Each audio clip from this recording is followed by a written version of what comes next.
आप सब। मैं सुषमा कुहाड़ एसके ब्लॉग्स में आप सभी का बहुत बहुत स्वागत है। आशा करती हूँ कि आप सब ठीक ठाक होंगे और हम सब भी बिल्कुल ठीक हैं। आज का ये ब्लॉग्स मैंने सुबह 6:30 बजे स्टार्ट किया है और अभी मैं किचन में अपने लिए गर्म पानी करने के लिए आई हूँ।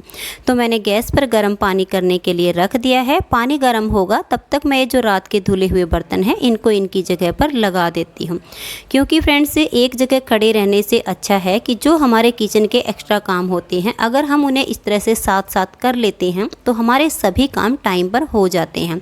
तो मैंने सारे बर्तन उनकी जगह पर लगा दिए हैं और पानी भी मेरा गर्म हो चुका है, तो मैं इसे बैठकर पी लेती हूँ।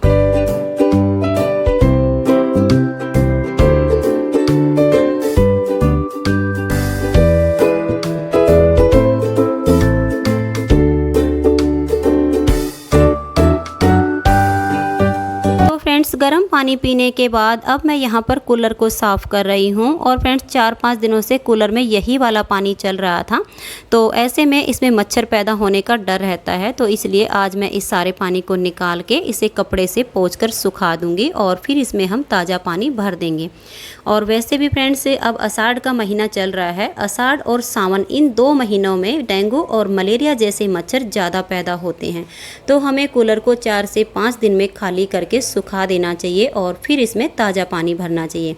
तो इसलिए आज मैं कूलर के सारे पानी को निकाल दूंगी और फिर मैं इसे बिल्कुल अच्छे से पोंछ के सुखा दूंगी। सूखने के बाद इसमें हम ताज़ा पानी भरेंगे, तो मैं ये काम कर लेती हूँ।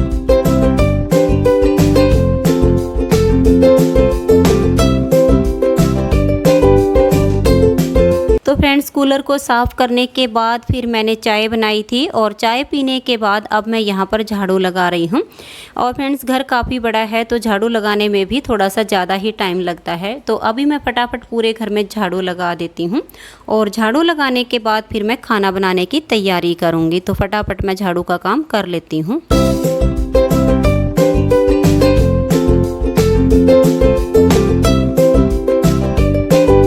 तो फ्रेंड्स झाड़ू लगाने के बाद अब मैं यहाँ पंखे के नीचे बैठ के और सब्जी काट रही हूँ, क्योंकि फ्रेंड्स जब मैं झाड़ू लगा कर आई तो मुझे बहुत ही ज़्यादा गर्मी लग रही थी, क्योंकि आज सुबह से बहुत ही ज़्यादा गर्मी है। तो फिर मैंने सबसे पहले मुंह हाथ धोए हैं और मुंह हाथ धोने के बाद पंखे के नीचे बैठकर अब मैं सब्जी काट रही हूँ। और सब्जी आज मैं तोरई की बिल्कुल सूखे वाली बनाऊँगी, तो रेसिपी मैं आप सबके साथ शेयर करूँगी कि मैं तोरई की सूखी सब्जी कैसे बनाती हूँ। तो अभी फटाफट मैं तोरई को छील के धो के और काट लेती हूँ। फिर मैं आपसे किचन में मिलती हूँ कि मैं किस तरीके से इस सब्जी को बनाती हूँ। तो मैं फटाफट ये काम कर लेती हूँ। से सब्जी बनाने की तैयारी मैंने कर ली है। यहाँ पर सब्जी बनाने के लिए मैंने 3 पाव तोरी ली थी, जिनको छील के धो के और मैंने काट लिया है। 2 मीडियम साइज के टमाटर, 3 हरी मिर्चें, इनको भी मैंने बारीक बारीक काट लिया है और साथ में मैंने सब्जी वाला मसाला भी डाल दिया है। 2 मीडियम साइज के प्याज लिए थे, इनको मैंने बारीक बारीक काट लिया है। कढ़ाई में मैंने तेल गर्म करने के लिए रखा हुआ है। तेल मेरा अच्छे से गर्म हो चुका है। अब मैं इसमें ये प्याज डाल देती हूँ। लहसुन आज मैं इसमें नहीं डालूंगी क्योंकि बहुत ही ज्यादा गर्मी हो चुकी है। तो प्याज को मैं गोल्डन ब्राउन होने तक भून लेती हूँ। प्याज मेरी गोल्डन ब्राउन हो चुकी है। अब मैं इसमें हल्दी पाउडर डाल देती हूँ, जितनी की मेरी सब्जी में जरूरत होगी। तो हल्दी डालने के बाद इसको मैं थोड़ा सा चला लेती हूँ। थोड़ा सा चलाने के बाद इसमें मैं ये जो टमाटर लिए हैं मिर्च, इनको मैं इसमें डाल देती हूँ। और इसके साथ ही मैंने मसाला भी लिया हुआ है और इसमें डाल के अच्छे से इसको मिक्स कर लेती हूँ। गैस का फ्लेम मैं बिल्कुल लो कर दूंगी और मिलाने के बाद अब मैं इसमें नमक भी साथ ही डाल दूंगी, क्योंकि फ्रेंड नमक डालने से ये जो टमाटर हैं ये बहुत ही जल्दी से गल जाते हैं। तो अब देखिए मैंने इसमें नमक डाल दिया है और इसको मैं इस तरह से मिक्स करने के बाद एक प्लेट से इसको ढक दूंगी। और जब तक ये मसाला तेल नहीं छोड़ देता है तब तक मैं इसको लो फ्लेम पर ही पका लूंगी। तो ये देखिए मसाले ने तेल छोड़ दिया है। अब मैं इसमें ये जो कटी हुई तोरी है ये डाल देती हूँ और इसको डालने के बाद अब मैं इसमें बिल्कुल अच्छे से इसको मिक्स कर लूँगी। और फ्रेंड्स अगर किसी को ये तरी वाली सब्जी चाहिए तो वो इसमें पानी डाल सकता है, लेकिन मैं बिल्कुल सूखे वाली सब्जी बनाऊंगी तो ऐसे ही मिक्स करके और इस बर्तन से इसको ढक देती हूँ, क्योंकि इससे इसमें बिल्कुल भी हवा बाहर नहीं आती है। और बीच बीच में मैं इसको चलाती रहूँगी ताकि सब्जी हमारी नीचे ना लगे। तो ये देखिएगा मैंने गैस का जो फ्लेम है वो मीडियम कर दिया है। सब्जी को मैंने सिर्फ 2 बार ही चलाया है और आप देख सकते हैं सब्जी हमारी बनके तैयार हो चुकी है।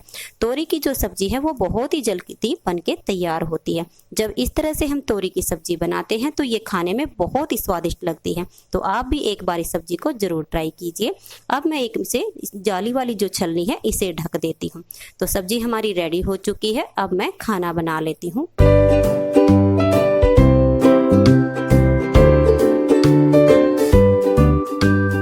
सब्जी बनाने के बाद अब मैं यहाँ पर रोटी बना रही हूँ और जब मैं सुबह के लिए रोटी बनाती हूँ तो सबसे पहले वाली 2 रोटी मैं गाय माता के लिए ज़रूर निकालती हूँ।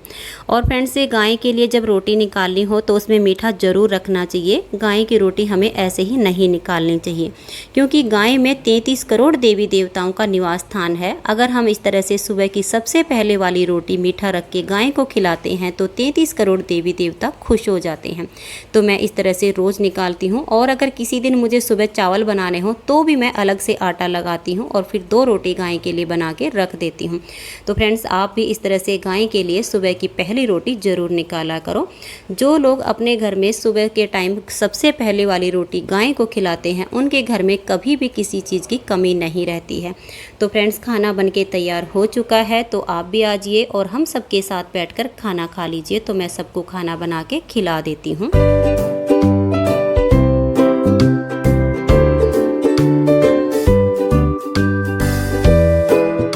फ्रेंड्स मैंने खाना बना के सबको खिला दिया है, बर्तन साफ़ कर दिए हैं, किचन भी बिल्कुल अच्छे से क्लीन कर दिया है। और अब मैं यहाँ पर ये जो 2 दिन पहले मैंने गुड़ को छोटे छोटे पीसीज में तोड़ के रखा था, अब ये बिल्कुल अच्छे से सूख चुका है। तो इसको अब मैं स्टील वाले ड्रम में डाल के रख दूँगी। तो स्टील वाले ड्रम में मैंने इस तरह से 2-3 अखबार बिछा लिए हैं, क्योंकि फ्रेंड्स ये नमी वाला मौसम है। अगर गुड़ को मैं ऐसे ही डाल के रखती हूँ तो फिर से गुड़ में नमी आ जाएगी और ये जो इसके पीसीज हैं ये आपस में चिपक जाएंगे। तो इसलिए मैंने इसमें अखबार बिछा लिए हैं और सारे गुड़ को इसमें मैं डाल के और ऊपर से अखबार से कवर कर दूंगी। तो गुड़ में बिल्कुल भी नमी नहीं आएगी। तो मैं सारे गुड़ को डाल के रख देती हूँ।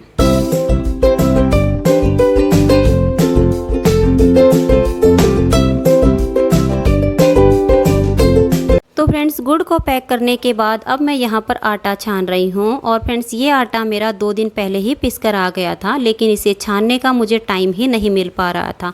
और बगैर छाने आटे को मैं कंटेनर में नहीं भरती हूँ, क्योंकि फ्रेंड्स एक बार में आटा हम छान के भर के रख देते हैं तो ये जो चोकर निकलता है इसको मैं गाय को खिला देती हूँ। और अगर हम रोज़ रोज़ आटा छानेंगे तो फिर ये जो चोकर होता है इसको अलग से रखने का झंझट होता है, फिर चींटियाँ भी आ जाती हैं। तो इसी वजह से मैं एक बार में ही छान के और कंटेनर में भर के रख देती हूँ। जब जितनी ज़रूरत होती है तो अपना निकाल लेती हूँ। तो अभी मैं आटे को छान के और कंटेनर में भर देती हूँ।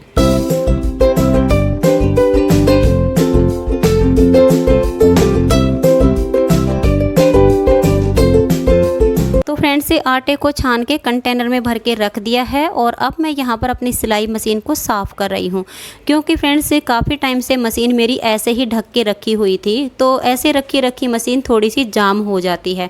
तो अभी इस पर जो धूल मिट्टी लगी हुई है मैं इसे साफ़ कर देती हूँ और इसमें तेल डाल के मशीन को थोड़ी सी देर चला दूँगी। तो फिर ये बिल्कुल हल्की चलनी शुरू हो जाएगी। क्योंकि फ्रेंड्स सूट की कटिंग हो चुकी है, तो जैसे ही मुझे थोड़ा बहुत टाइम मिलेगा तो मैं सूट को सिलना शुरू कर दूँगी। और वैसे भी मेरे पास इतना टाइम तो होता नहीं है कि एक दिन मशीन रखूँगी और उसी दिन मैं अपने पूरे सूट को बना लूँगी। मुझे जितना टाइम मिलता है उसी हिसाब से मैं अपने सूट को सिल लेती हूँ। तो अभी मैं मशीन को साफ़ कर दूँगी और वैसे भी अभी मुझे पोंछा लगाना है। तो फिर मैंने सोचा कि जब मैं मशीन को साफ़ करूँगी तो थोड़ी बहुत गंदगी ज़रूर फैलेगी। तो पोंछा लगाने से पहले क्यों ना मैं इस मशीन को भी साफ़ करके रख देती हूँ और फिर बाद में मैं पोंछा लगा लूँगी। तो फ्रेंड्स इस तरह से मशीन को साफ़ करके और इसमें मैं तेल डाल के ढक के रख दूँगी। जैसे ही मुझे टाइम मिलेगा फिर मैं अपने सूट को सिलना शुरू कर दूँगी।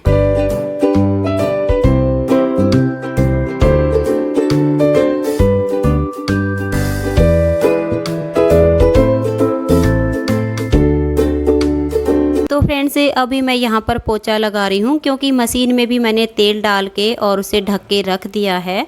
और अभी मैं पोछा लगा के फिर मैं नहाने के लिए जाऊँगी, और नहाने के बाद फिर मैं 1 घंटा ज़रूर रेस्ट करूँगी, क्योंकि मैं सुबह से काम में लगी हुई हूँ, बहुत ही ज़्यादा थक चुकी हूँ। और फिर उठने के बाद मैं कुछ नीटिंग का काम करूँगी, और फिर शाम के काम से फ्री होने के बाद मैं आप सबके साथ बैठकर थोड़ी सी देर बात ज़रूर करूँगी।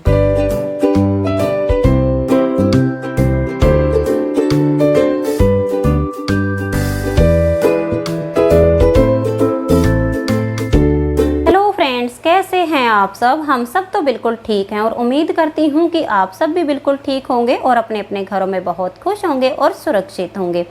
और फ्रेंड्स, ये गर्मी तो दिन पे दिन बहुत ही ज़्यादा पड़ने लग गई है, लेकिन फिर भी हम हाउसवाइफ की जो लाइफ होती है वो ऐसी ही होती है कि कब सुबह से शाम हो जाती है पता ही नहीं चलता है, क्योंकि आधे से ज़्यादा टाइम तो हम सब का किचन में निकल जाता है।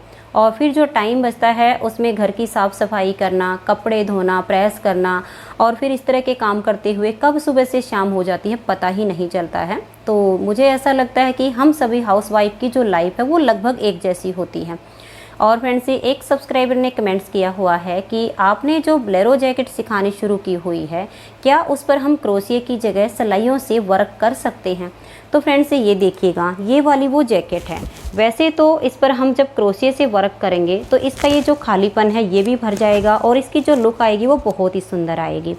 और मैं इसकी जो वीडियो अपलोड करूँगी तो कोशिश करूँगी कि मैं आपको अच्छे से सिखा सकूँ। लेकिन फिर भी अगर आपको समझ में नहीं आता है तो आप सिलाई में 4 से 5 फंदे डाल लीजिएगा, और फंदे डालने के बाद या तो आप एक फंदा उल्टा, एक सीधा, एक उल्टा, इस तरह से बुनते हुए एक लंबी सी पट्टी तैयार कर लीजिएगा, या फिर सारी उल्टी उल्टी लाइनें, यानी सीधी साइड से भी उल्टा और उल्टी साइड से भी उल्टा, ऐसे बुनते हुए एक लंबी पट्टी आप तैयार कीजिए।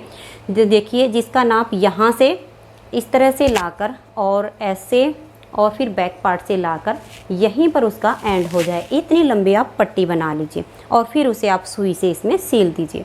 और ये जो इसकी आर्म होल है, जितनी आपको ये लाइनें दिख रही है, एक लाइन में से एक फंदा उठाते हुए राउंड में आप इसमें फंदे उठा लीजिएगा, और 3 से 4 सिलाइयाँ बुनने के बाद सारे फंदे आप बाइंड ऑफ कर दीजिएगा। तो इस तरह से आप इसका सॉल्यूशन निकाल सकती हैं। वैसे अगर क्रोशिया से इसमें वर्क किया जाएगा तो इसकी जो लुक आएगी वो ज़्यादा बेटर आएगी। तो आप कोशिश कीजिएगा कि जब मैं इसकी वीडियो अपलोड करूँ तो वहाँ से आप इसमें क्रोशिया से चैन बनाना सीख लें।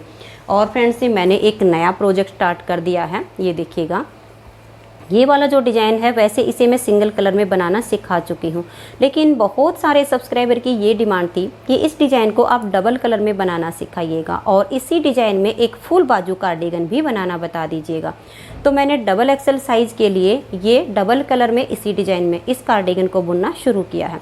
अभी मैं इसे थोड़ा सा और बनाऊंगी, और फिर नीटिंग कोर्स चैनल पर इसे मैं बिल्कुल स्टेप बाय स्टेप सिखाना शुरू करूँगी। तो किसी को भी ये सीखना होगा तो आप वहाँ इसे फॉलो कर लीजिएगा, और जब मैं इसकी वीडियो अपलोड करूँगी तो चैनल पर मैं आपको पहले से ही बता दूँगी। तो अभी मैंने ये इतना बनाया है, इसे थोड़ा सा और बनाने के बाद ही मैं इसकी वीडियो डालूँगी। और कुछ जो यूट्यूबर हैं उन्होंने कमेंट्स किए हुए हैं कि यूट्यूब पर अपने चैनल को ग्रो करने की कोई टिप्स बता दीजिए। तो फ्रेंड्स, मैं आपको बता दूं, मेरे हिसाब से अपने चैनल को ग्रो करने की कोई भी टिप्स नहीं होती है। यहाँ सिर्फ आपकी मेहनत काम आएगी। आप अपनी वीडियो अच्छी बनाइए, उसकी क्वालिटी अच्छी बनाइए, और उसमें जो आपका कंटेंट है उसे अच्छा लेकर आइए, तो आपका चैनल ऑटोमेटिक ग्रो करेगा। क्योंकि मैंने तो 3 चैनल बनाए हैं, तो कोई ऐसी टिप्स नहीं अपनाई है जिससे मेरा चैनल ग्रो करेगा, अपने आप ही हुआ है। और वैसे जो सबसे बड़ा फार्मूला मेरा होता है वो यही होता है कि वीडियो बनाकर मैं अपने सतगुरु को समर्पित करती हूँ। आगे मेरे सतगुरु की मर्जी, जैसा उनको सही लगेगा वो करेंगे, क्योंकि मेरा काम है कर्म करना, देना ना देना मेरे सतगुरु का काम है। तो मेरा तो एक यही फार्मूला होता है। तो यही टिप्स मैं आपको बताना चाहूँगी कि आप जब भी कोई वीडियो बनाती हैं तो बनाने से पहले परमपिता परमात्मा को याद कीजिएगा। जब आपकी वीडियो कंप्लीट हो जाती है तब आप परमपिता परमात्मा को शुक्रिया अदा कीजिएगा। जब आप वीडियो अपलोड करती हैं तब परमपिता परमात्मा को याद करके उसे अपलोड कीजिएगा। तो आपकी जो है जितनी मनोकामनाएं हैं वो सब पूरी हो जाएंगी।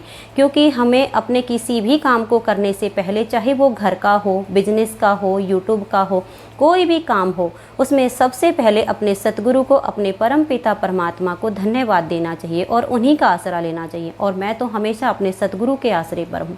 जो भी मुझे सफलता मिलती है मेरे सतगुरु की कृपा से ही मिलती है। तो इसके अलावा फ्रेंड्स मेरे पास कोई भी टिप्स नहीं होती है। तो फ्रेंड्स आज के ब्लॉग्स में इतना ही, मिलते हैं नेक्स्ट ब्लॉग में, तब तक के लिए नमस्कार, बाय बाय।